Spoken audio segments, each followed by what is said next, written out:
Hi, I'm Jim with Gutenkauf University, and I'm here in Shenzhen, Gutenkauf University's demo kitchen. I have a request from Jonathan to show him how to do biscuits and gravy, our world famous biscuits and gravy. Hundreds of people have eaten this gravy, and I haven't found anyone yet who doesn't like it. Well, there's one vegetarian in India, but she thought she'd like the biscuits, but she didn't try the gravy. So I tried to explain to Jonathan, biscuits and gravy is caught, not taught. It's not a recipe, it's a technique, but we'll go through it, and at least this can serve as a record for when you practice and try it out, and practice my technique for learning, which is success by failure.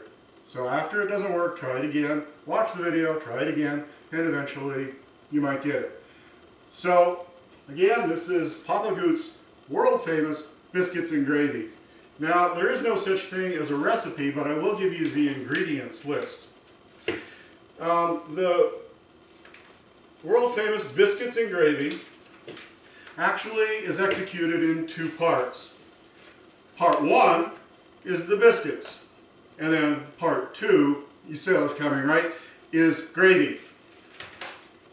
So the ingredients list, and what I'm going to do is the biscuits and then the gravy. Usually I do both at once because they both take a long time. They need to cook.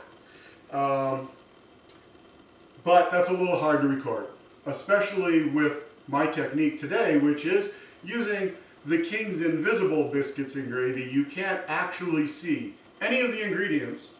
You can't taste them, but they will smell wonderful. You can get that through the video, and I hope you get the idea. Today is Thanksgiving, Turkey Day. I'm not going to be eating biscuits and gravy today. Also, it takes a lot of people to eat biscuits and gravy, and a lot of people make it hard to do a video. So we're going to do the invisible ingredients, biscuits and gravy today. Now, if you could see the ingredients, they would look like this. For the biscuits, we need 9 cups of flour. This is a 5 times portion recipe, because a lot of people eat biscuits and gravy here, and a lot of people want to take those biscuits and eat leftovers. So leftovers are an absolute requirement here. We need 5 teaspoons of salt. Salt is required not to make it salty. There's plenty of salt for that, but to it helps with the structure of the biscuits. And the structure of these biscuits is very important. We have baking powder and baking soda. Actually, you probably use one or the other. Baking soda would be if you don't have anything to activate your baking powder, some sort of a vinegar. In our case, we're going to use buttermilk. So baking powder would be good enough. But I use both just because, I don't know, that's what I do. Baking powder, we're going to need 10 teaspoons. Baking soda, we'll throw in 2½ teaspoons. And then, this is really an important part, the buttermilk. We need 4 cups of buttermilk.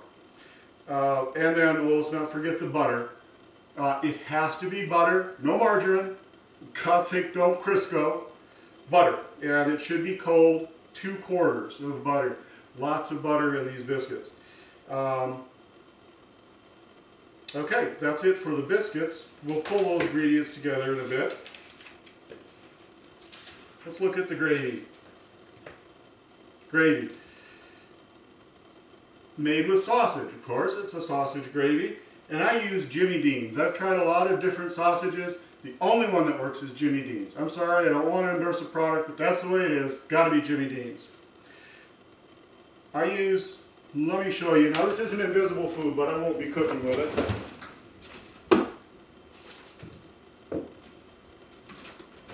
We always have these in the freezer because you never know when you're going to want biscuits and gravy. I use the 2-pound regular sausage, this big honker, and then 1 pound each of the hot and the sage. Okay? It should be thawed before you try to cook it. It's really going to be hard otherwise. This is not thawed, so we're not going to cook it. Alrighty, good so far? Good. Okay, now we've seen what ingredients we need. I'm going to go ahead and start gathering those ingredients up, and we'll go ahead and start making first the biscuits. So first thing I need for biscuits is a mixing bowl. There we go, mixing bowl. We need flour, remember, 9 cups.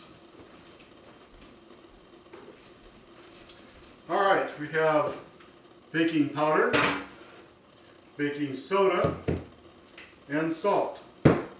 Jim, why do you have such a huge amount of baking soda? This is actually just 1 of 2, and because I use it to make things not smelly. Okay, we need to measure. Oh, need butter.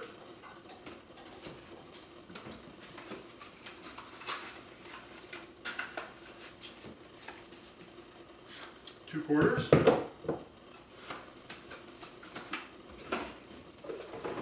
And we need a quart of buttermilk. This isn't buttermilk, it's half and half. We'll pretend it's buttermilk because I don't have any buttermilk right now. Okay. Now, if I hadn't already given you the recipe, the first thing I'd have to do is get my recipe, which is in a secret place. It's hidden in the Joy of Cooking book here in the cookbook drawer, which doesn't get a lot of use. I can't say I've ever read the Joy of Cooking except for this recipe. There's my famous biscuits recipe. If you ever need to know where it is, first you have to get into my house somehow and then go find the Joy of Cooking book.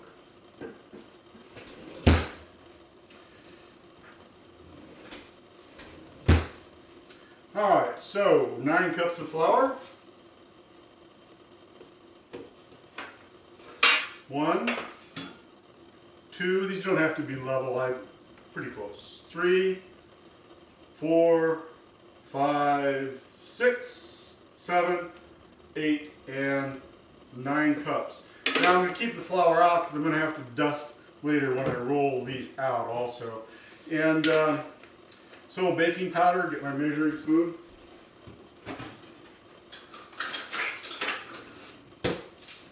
Here we go. Baking powder, I'm going to need 12 teaspoons. Little known fact, a tablespoon is 3 teaspoons. So instead of having to count to 12, I can count to 4, right? So there's this handy little thing here I can kind of straight because these should be level. There's 1, 2, 3, and 4 makes 12 teaspoons of baking powder. And the baking soda, you probably won't buy it in this 55-gallon drum, but like I said, straight, you throw it on the carpet and then vacuum it up, takes all the smells out. So we need 2½ teaspoons of this. 1, 2, instead of using a ½ teaspoon, I'll just kind of eyeball half there. Oh, by the way, I got this wrong, so I actually needed 10 teaspoons of baking powder because I'm using baking soda. So I'm going to take 2 back out. Roughly about like that. I'll just toss it. So I also found out here that I can only record 5 minutes at a time, and right when I was ready to put the salt in, the recording stopped. So we're going to go do the salt again. Salt, I need 5 teaspoons. And like I said before, the salt, I'm going to go ahead and just do the tablespoon again, so it'll be 1 2/3 tablespoons. 1, and then just eyeball 2/3. The salt is important for the structure of the biscuits. It's not just adding salt, it really is important for the structure. So by the way, the butter, I will use unsalted butter for that reason, because I've already got salt in there. I don't know why they put salt in butter, because I'd rather have control myself. So I buy the unsalted usually, or Chris does, and that's what I prefer to use, but it'll work, whatever. Now the other thing,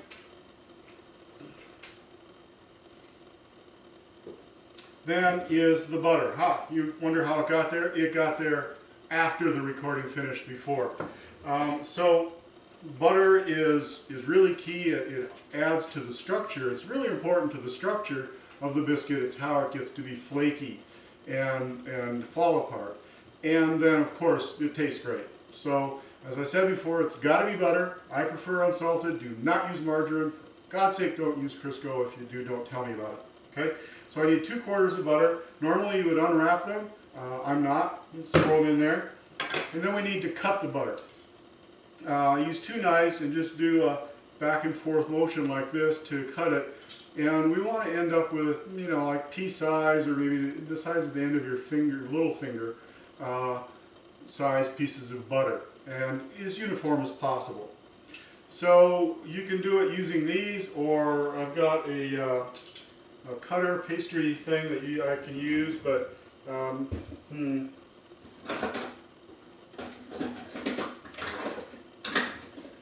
but I don't know where it is. So normally this job, in fact all of the biscuit part, is done by my biscuit helpers. Currently my biscuit helpers are Ethan and Zachary. They're doing a great job. They're learning. Before that, David and then Stephen and then Jonathan were my biscuit helpers, but they grew up and they don't want to do it anymore. Girls, I'm sorry girls, I love you. This is a man's job. Only men get to be biscuit helpers. And by the way, only men get to know how to do biscuits and gravy. So if you were a woman, please stop, rewind, forget everything you saw so far. You're not allowed to do this. Okay. I know that's sexist, too bad, a little bit. So now I've got this all mixed up nice, and I've got all of the butter cut in. It's time to just start mixing it up a little bit. Now the recipe calls for 4 cups of buttermilk. That's a quart, if you do your math. We're not going to use all of that right now, so I'll use maybe a little bit better than half of it right now. Just pour it in there. I usually kind of make kind of a crater in the flour. Just pour it about that much, and then you have to mix it up. I do use a spoon for this. Here we go. And mix it. What we want to do is get it moist enough so that everything's wet but not goopy. And there's a little bit of an art to that. And I want it to be able to separate from the bowl. And I don't want to have a lot of flour left in here. So, okay, that's still a little bit dry. You want to see, take a look. It needs a little more. And what I do is I put it in a little bit at a time because you can't take it back, right? It's like some of my bad jokes. Once you say it, it's gone.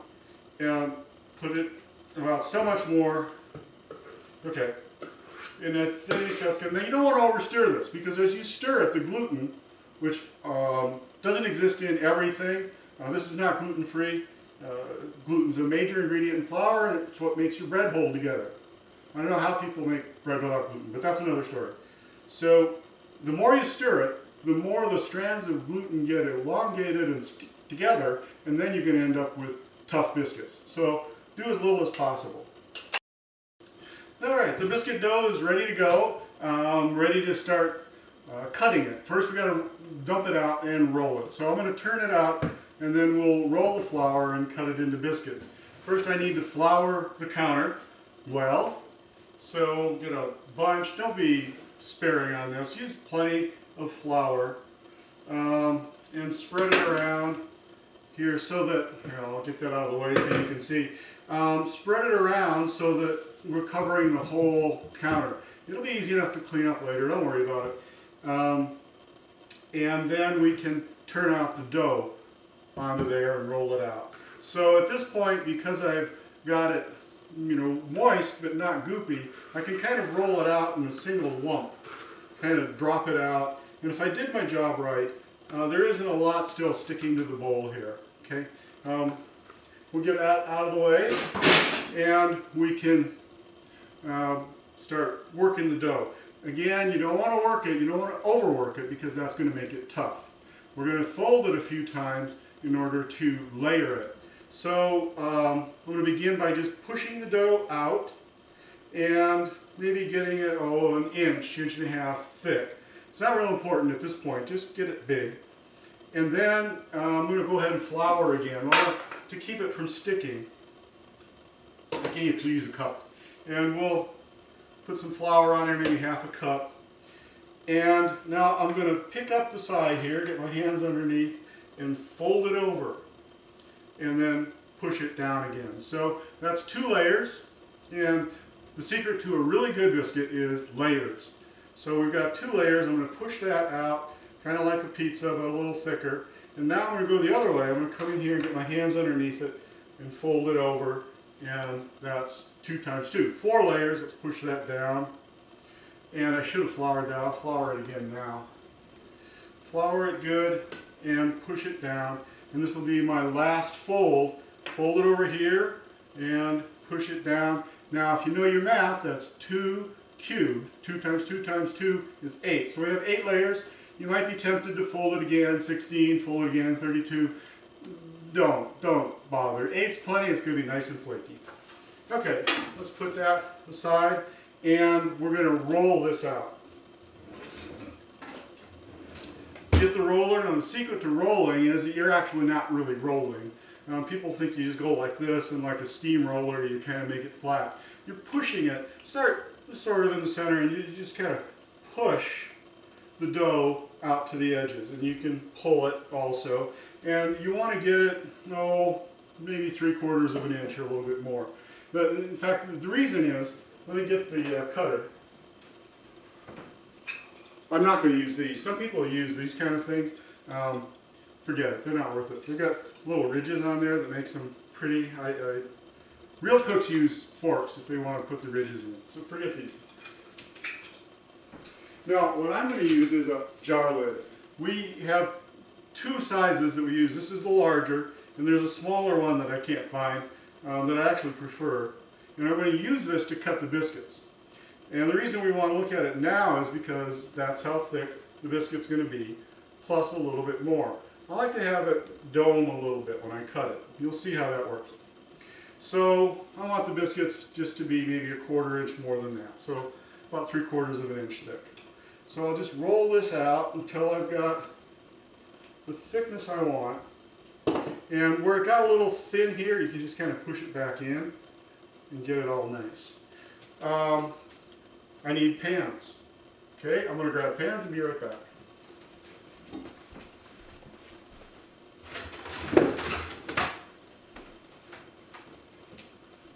Alright, so we've got these Teflon cookie sheets. These are really old, but they work. Been using them for a long time. If you look really close, you can see little brown spots where the biscuits were before. And this is about the number of biscuits that we're going to end up with for about 16 and another dozen. So, 3-4 dozen biscuits, depending on which size I'm using. So, I'm going to put that there and put the other one aside for now. I'll just do 1 pan so that you can see. And I always want to put aside or leave a little bit behind to make special biscuits. So now I'll just take the cutter and I start at the edge, and I want to get as many circles as I can into the dough. Push it down and kind of give it a little twist to get it free. Pick it up. The dough sticks in there, as you can see. You can either just push it out with your finger and drop it onto the pan. This goes pretty quick. Usually I'm working with my biscuit helper to get that done. And you can just drop it straight on there too. Okay, and I'll do the rest while you're not watching. Just trust me, we're going to end up with a couple dozen biscuits out of the deal here. When we're done with that, we've already preheated the oven to 450 degrees.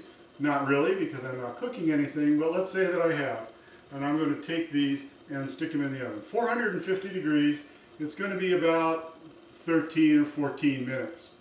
Now I will have already started the gravy because the gravy takes a long time too. And I want them to come out together. That's part of the art of cooking. You want everything to come out about the same time so that one's not cold when the other one's ready. And hopefully so that people haven't been waiting too long. Okay, let's put this in the oven.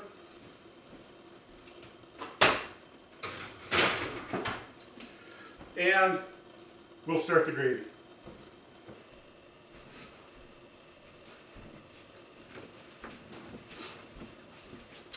Alright, ready to do the gravy. I've got my pot. I need a big pot. Remember, lots of people. There's a lot of sausage. And so we need some room here. 2 ingredients I forgot to tell you about before. We need milk and we need flour because we're going to make sort of a roux. So we won't need those for a bit yet. First thing we're going to do is turn this stove on high, just as hot as it goes. I love cooking with gas. There we go. And if you put an empty pot on a high stove, yeah, you're going to burn the thing. So I'm going to turn it off because we're not going to put any real food in there. Now you want to take your thawed sausage and unwrap it, throw it in your pot. And start it cooking. It's going to start frying and making all kinds of goodness. And this is the part where people walk in the house and go, "Ah, I smell that gravy." This is the part that makes it smell great. And I'm going to grab a spatula. Because the key here is to not let it stick. First, let it cook long enough that it starts to separate from the bottom. If you cook it well, it's going to just lift by itself. And let it start getting good and brown, but not too long. And we're also going to have to break this up. Now, a lot of the time what I do is just kind of crumble it as I'm putting it in. In fact, I get some started, you know, get it in there, break it up, and then add some more. You can also, if you're in a hurry, grab another pan and, you know, brown some of it in a separate pan, then combine it later. Whatever works for you. So I'm going to let this cook for a while and come back to it. Okay, so this is, I've been stirring it too, you may not have noticed, and getting it all nice and crumbly, because that's the way the sausage needs to be. Nice and crumbly and brown. And if you have a look here, you see it's all evenly brown, nice even pieces, and nothing sticking to the pot too much. Now I'm going to make roux. This is a different way of making roux. Roux is the key to any good sauce, pretty much any good sauce, and it's certainly the key to my gravies. And the way I'm going to make the roux is to cook it right around the meat itself. So I need the flour. Here. And what you want to do is put in enough flour to coat the meat and not have any left over. The flour is going to combine with the fats, because there's a lot of fat. This is sausage, pork sausage. And then we're going to brown it, and that will make the roux. So I'm going to start with a cup and sprinkle it in there. Just get about half of it because I want it to coat evenly. So I'm going to stir that in, put the other half in, and stir that in. Now if you look, you see that there's still quite a bit of fat that hasn't incorporated, so I'm going to need more flour. So I stir that up some more, and I'm just going to go, because I've done this before, I know, I'm going to just dump that other cup in. About 2 cups is usually about what I need, but don't measure, look, see what works, okay? And so I cook that up, and now the key is I'm going to turn this down a little bit. I don't want it to cook too fast, I don't want it to burn. This is an opportunity for it to burn if you're not watching out. And I want to get it evenly brown. That's going to take a few minutes. So, you know, get a cup of coffee, take a nap, come on back. This will take about 10 minutes. Alright, we have our sausage and roux all incorporated nice together, all brown and sizzly and crispy. Smells great. Now we're going to make it really ugly for a little while, but it's going to get better. Trust me, we're going to add the milk. I need almost a gallon of milk. I don't have any milk, so of course we're going to use invisible milk. And I just happen to have some here. I only have a half-gallon pitcher, so I'm going to have to fill it up. Now we don't want the milk to scorch, so I've turned the stove down a little bit for now, and I'm just going to pour in a few cups of the milk and stir it in. Make sure that it's not sticking. You want to get all the stickies off the bottom at this point. This is your chance. If it sticks, it's going to burn, it's going to be nasty, ugly. So make sure it doesn't stick. And then I'll just pour the rest of this in. So about half a gallon. See, that only takes it up about about halfway up the pot. And notice it's really not very appetizing right now. It's white, kind of yellowish, and there's the yellow fat floating to the surface. It's just ugly. So I don't let anybody see it at this point, okay? And stir that and let it start getting hot. And I'm going to go get some more milk. Alright, so I've got my other half gallon of milk. I'm not going to need all of it. This has started to boil a little bit, and notice that it's starting to thicken up. And in fact, if I let it go too much longer, it's going to get way too thick, and I'm going to risk burning. But I'm going to go ahead and add in more milk. In fact, I'll add it in. I've done this before, so I know, but you want to add it in a little bit at a time. Let it thicken and check. Because again, if you put in too much, it's hard to take it back. So I'm going to go ahead and put the milk in, and notice that it's just, well, maybe an inch from the lip. And I'm going to keep stirring and let it boil and let it thicken. And about 5 minutes has passed now, and notice that it's got this nice gravy consistency. It pours, but it holds together. It's got some real structure even in the gravy. In fact, I'm going to go to a ladle now so you can see a little bit better idea of how it holds together. Okay, I would like to just let it rest. As a matter of fact, turn off the heat, let it rest, and the flavors incorporate. So I'm going to let it rest for about an hour. Unfortunately, I've already got the biscuits in, but we'll pretend I didn't, and I'm going to come back. Alright, so there's our hour. We're ready to dish this up. We've got the biscuits plated up, the gravy in the bowls, hungry people sitting and waiting at the table to eat. They can't wait. Papa Gute's famous sausage, gravy, and biscuits. Bon appetit.